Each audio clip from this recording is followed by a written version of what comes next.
오늘은 금수저와 흙수저 주제로 이야기를 해볼까 합니다.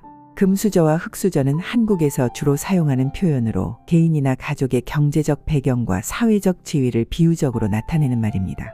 금수저는 부유한 가정에서 태어나 경제적 여유와 다양한 혜택을 누릴 수 있는 사람을 뜻합니다. 은수저, 동수저 등으로도 표현되며 부모의 지원 덕분에 상대적으로 쉬운 출발을 하는 사람들을 지칭합니다. 흙수저는 경제적으로 어려운 환경에서 태어나 자수성가를 해야 하는 사람을 말합니다. 부모의 지원이 적거나 없고 스스로 노력으로 어려운 상황을 극복해야 하는 경우를 비유합니다. 금수저가 꼭 행복하다고 단정할 수는 없어요. 경제적 여유가 행복에 큰 영향을 미칠 수는 있지만 행복은 물질적인 요소뿐만 아니라 정신적, 정서적, 사회적 요인 등 다양한 요소가 복합적으로 작용하는 결과이기 때문입니다. 아래에서 금수저의 행복에 대한 양면성을 살펴볼 수 있습니다. 금수저가 행복할 가능성이 높은 이유 1. 경제적 안정. 기본적인 생계 걱정 없이 다양한 선택지를 가질 수 있어 삶의 질이 높아질 수 있습니다. 교육, 여행, 취미 활동 등 다양한 경험을 통해 더 풍요로운 삶을 누릴 가능성이 있습니다. 2. 사회적 네트워크. 부유한 가정의 배경은 더 많은 기회를 제공하고 성공적인 사람들과의 네트워킹을 통해 긍정적인 영향을 받을 수 있습니다. 금수저가 겪을 수 있는 어려움 1. 기대와 압박감. 너는 다 가진 사람이니까 성공해야 한다는 주변의 기대와 압박이 정신적인 스트레스를 줄 수 있습니다. 자신만의 정체성과 성취감을 느끼기 어렵거나 부모의 그늘에서 벗어나지 못할 경우 자존감 문제가 발생할 수 있습니다. 2. 삶의 목적 상실. 경제적 걱정이 없어서 오히려 삶의 목표나 동기를 찾기 어려워질 수 있습니다.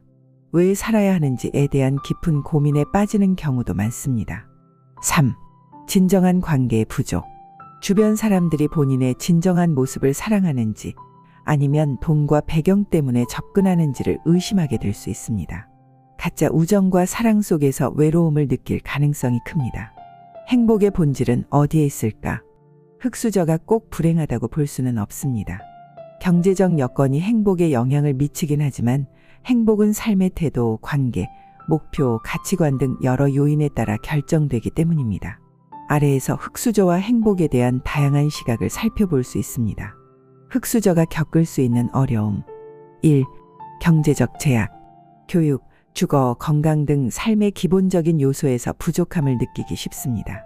선택의 폭이 좁아지고 원하는 꿈이나 목표를 이루는 데 더 많은 노력이 필요할 수 있습니다. 2. 사회적 편견과 차별. 가난은 때로 낙인처럼 작용해 사회적 차별과 불평등을 겪을 수 있습니다.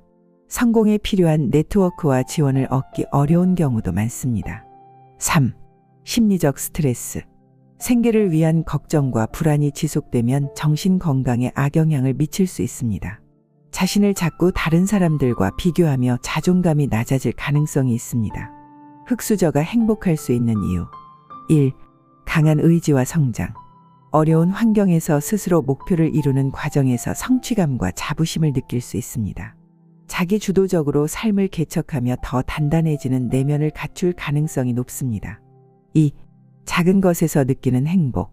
물질적 풍요가 아닌 관계, 사랑, 소소한 일상에서 행복을 찾는 경우가 많습니다. 당연한 것에 대한 감사와 만족도가 높아질 수 있습니다. 3. 삶의 의미와 가치. 흙수저로서의 경험은 타인의 아픔에 공감하고 더 나은 세상을 만드는 데 기여하는 계기가 될 수 있습니다. 삶의 의미를 경제적 성공 외에 다른 곳에서 발견할 가능성이 높습니다. 결국 행복은 무엇에 달려 있을까? 흙수저와 금수저는 삶의 출발점을 말할 뿐 행복은 결국 자신이 삶을 어떻게 바라보고 만들어가는가에 달려 있습니다. 예를 들어 금수저를 부러워만 한다면 불행할 수밖에 없겠지만 흙수저로서 자신의 가치를 발견하고 꿈을 꾸기 시작한다면 충분히 행복한 삶을 살 수 있습니다. 불행을 극복하기 위한 실질적인 방법 1. 자기개발. 배움과 성장을 통해 환경을 변화시키는 힘을 얻습니다. 2. 지원 네트워크 찾기. 도움을 받을 수 있는 사람이나 커뮤니티를 찾고 적극적으로 소통합니다. 3. 마인드 변화. 비교 대신 자신만의 기준으로 행복의 정의를 새롭게 만듭니다. 결국 금수저냐 흙수저냐와 상관없이 행복의 본질은 자신이 가진 환경을 어떻게 받아들이고 활용하느냐에 달려 있어요. 금수저라고 해서 행복이 보장되는 것도 아니고 흙수저라고 해서 반드시 불행한 것도 아닙니다. 중요한 건 스스로의 가치와 목표를 찾고 관계 속에서 의미를 만들어가는 것이겠죠. 오늘 하루도 열심히 노력하신 여러분 고생 많으셨습니다. 구독과 좋아요는 영상 제작에 큰 힘이 됩니다. 시청해 주셔서 진심으로 감사드립니다.